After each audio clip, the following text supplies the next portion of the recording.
He says, I don't know what has happened. I don't think I am the problem. It seems somebody wants to get me out of the club. Now, if you read the full article, he says a lot more things. He says things like he has worked too hard for the club to have to fight for his place every weekend. He says he has earned the right to play every weekend. He also says that he feels like he's being scapegoated in this situation where Liverpool are having a bad run of form. Let's unpack the chips. Dennis, let me start off with you on this one. Yeah. Are you Team Salah or are you Team Slot on this? Because according to the word, Salah's relationship with the manager has broken down. And if you know how team dynamics work, the reports coming from Liverpool insiders say that the team hierarchy, i.e. the players' hierarchy, have sided with Mohamed Salah against the manager. So we have very interesting days ahead. Listen, for me, it is the worst thing that can be happening to Liverpool, to be honest. And let's establish some facts here. Yeah, Mohamed Salah is a club legend. Yeah. There's nothing you can't take away from. He's not just any player. He's a club legend. He's Liverpool's third highest scorer of all time. He's been consistent. It's not about last season. I think he dropped 34 goals and 18 assists.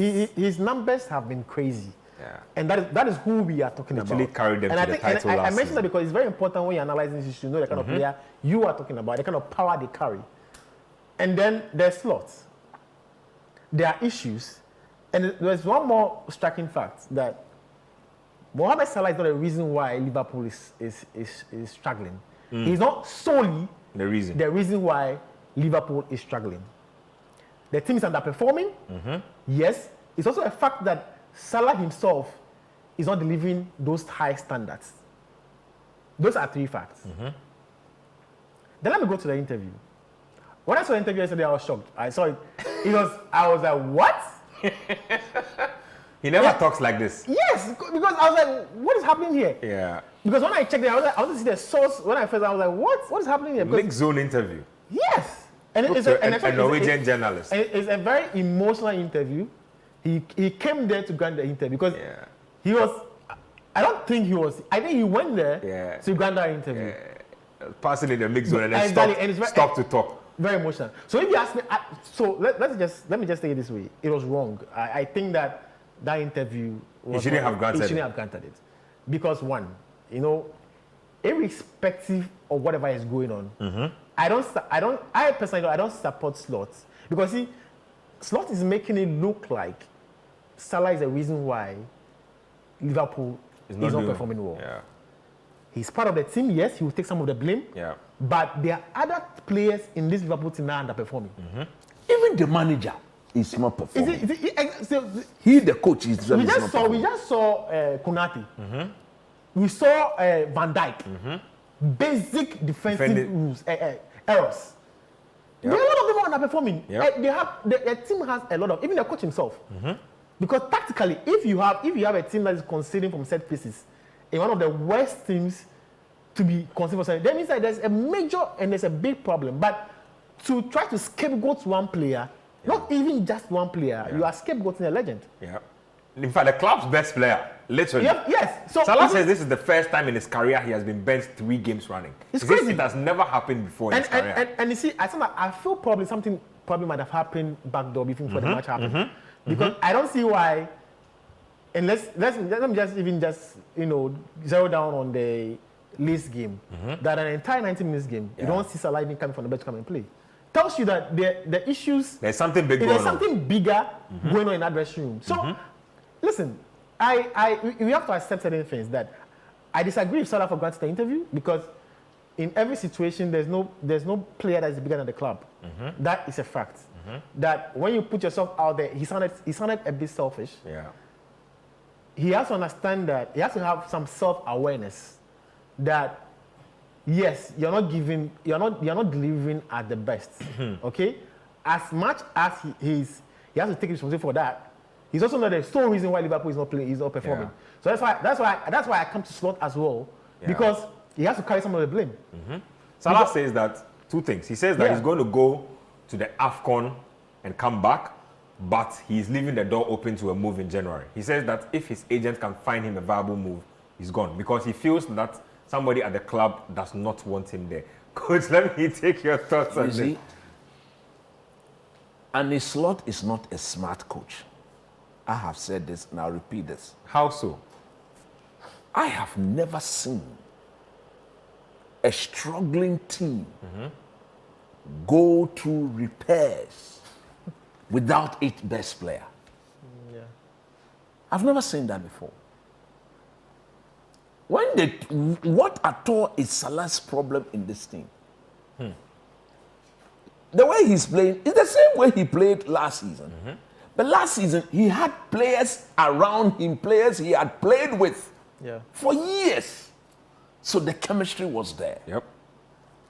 This time around, who are those surrounding him?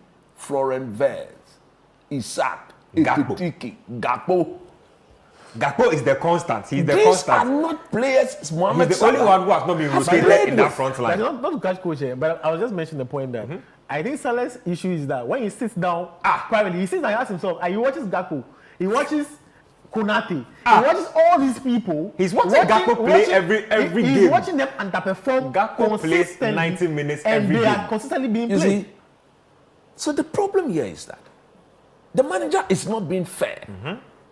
Truth be told, I have sat here before and I said, if I'm the one managing Liverpool, I'm not going to play Mohamed Salah in every game. Exactly. But the young man has earned the right. To be benched That 3 games when he's not straight being is a played, statement. you should call him and explain to him. I would have thought that if they had told him, or if this manager had told him that, look, there's an Inter Milan somewhere in midweek. A game I need You to play. your experience and your composure and your very dominant Mohamed Salah to go and play. So therefore, I'm not going to play you in the Leeds game. That is how you treat such players. But when you bench him, no explanation. You bench him, no explanation. You bench him, no explanation. And he looks at those who are playing in his position. And they are not delivering. Somebody may argue that since they bench him in 3 games, they've drawn twice and they've lost. And I'm asking myself, so are you trying to say that he's solely to be blamed for the games you have lost? Your Dutch compatriot defender is playing volleyball in the 6-yard box. We saw Van Dijk virtually jump and then caught the ball in the 6-yard box. We saw him against Sunderland. It was in midweek. The Sunderland player was wearing blue. Liverpool is in red. Van Dijk wins the ball off the Sunderland, and then he presents it to the Sunderland player who was wearing blue to go and score.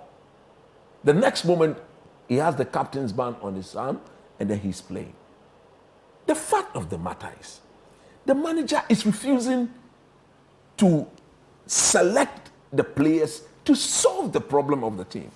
I would have thought that for a team that is conceding goals, you need to fix your midfield. You need to fix your defense. Somebody say, but Salah doesn't press. I said, who told you Salah was present? Last season, when he scored 34 goals and gave 18 assists, he stopped pressing about 2-3 seasons ago. He was present when he had Sadio Mane and Bobby Firmino closer to him. But since those 2 guys left, and in fact, when he had Luis Diaz and Nunez, they were doing the pressing. Do a lot of the pressing. They were doing the, and then he will be, and he doesn't track back. He just does a lot of shadow running. Look at the way Liverpool plays. There's a reason, there's a tactical reason why Salah doesn't track back into the half of Liverpool. Because watch, anytime they win the ball, it's a straight long ball. Outlets. How many times have we not seen the Liverpool goalkeeper on set piece wins or comes and then goes straight to Mohamed Salah? And the ball ends up in the back of the net. So tactically, he doesn't press. He doesn't come back. But for me, when he said the relationship between the coach and myself. He says there used to be a relationship. Now there's no relationship at all. Somebody has disrespected him. The manager has disrespected him. Because for him to have said that, it means he's been disrespected by the manager. And he's done so well, so much for this club that whatever decision is taken that involves him, you go and you need to explain it to him.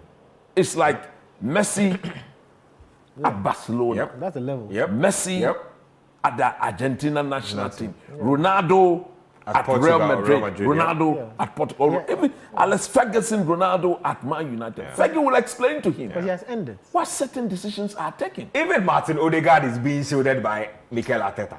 And then you expose Mohamed Salah like Yeah. Look, yes, maybe he shouldn't have granted the interview. Yeah. But if he looks at I think it's what a boil he has over of, done- like, yeah, if frustration. you look at what he has done Yeah. over the years, the consistency level, Yeah. the fact that Yeah. you have surrounded me with new players, Yep. they don't understand my me. movement. They don't know when to give me the ball and when not to give me the ball. Facts. I have to do everything all by myself. That is the problem.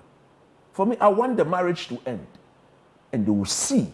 You want Mohamed Salah to finally call But it quits. from the way he's been treated, Yeah, he says he's going to go to the AFCON and consider you will his see options. the teams that will line up for him. You will see the teams that will line up for him. And I have got no doubt whatsoever. You have top teams, the Barcelonas, they are looking at, because Salah is going to refine his game into the middle of the park. Yeah. And where he's going to be deadly. I think the The only teams stumbling need to- block, the His only wages? stumbling block are his wages. Yeah. 400,000 a week. No, but is- he's a smart guy. Once he Take speaks, a that, cut. he's got money. He will take a cut and go on. Well, let me read a few messages. King Selassie from Adenta says that Mo Salah's issue is that he's not English, and that's why they are treating him the way they are with the help of the English press I think and I agree, media. I agree with that statement. He says Slave Queen Rashford and Menukra are being protected by the same media with their cheap records. Nana JC from Koforia says Arne Slot must be sacked. He has shown countless times that he has no solution to the current problems at Liverpool. Hashtag Liverpool shall rise again. Nana Kwame from Sunyane says that, hi Ben, why does Unai Emery hate Arsenal? Is it because of the players he was given and the time span? He had Jenkinson, Mustafi, Holden, Chambers, Kolasinac. These players were not good enough, but was sacked at the earliest opportunity. That's what he's saying. This one says, He's doing his job. yeah, he says, I completely agree with Nimley today. I sense and see physical fatigue in the Chelsea players. Good evening to all of you guys. Gabriel from Bolga with that one. Fresh Famangos from War Township says that I'm gobsmacked with the kind of commentary some Liverpool fandom run on Mo Salah's form. Every player at some point has turbulent periods along their careers. In my opinion, this is the best time to rally behind him until he finds his scoring and shooting boots, but not to call for his head. His numbers are glittering more than most of his critics, i.e. the ex-Liverpool so-called legends. Pilolo from Sunyani says that the draw at Old Trafford really hurts me. I had vowed not to talk about Man United stuff again for the rest of the season. I have a feeling we are going to give Wolves their first win of the campaign tomorrow. So everybody has their own troubles. Let's go back to highlights, and this time let's not go back highlights. Let's do the Premier League table. Let me give you the Premier League table, and then we'll switch sides to go to some other leagues really quickly. So if we have the Premier League table, I will display that for you very quickly before we change directions to go to Spain. So there you have it. Arsenal top the table with 33 points. Man City are right behind them on 31. Aston Villa are on 30. Is that and Crystal then Palace? you have Yeah, that's Crystal Crystal Palace on Palace. 26, Chelsea on 25, Everton, Brighton, Sunderland in that order. Liverpool are 9th. Let's get to the other side of the table.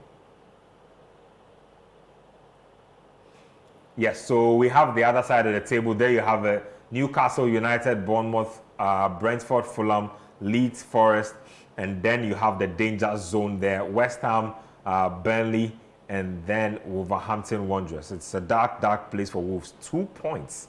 2. And we are in December.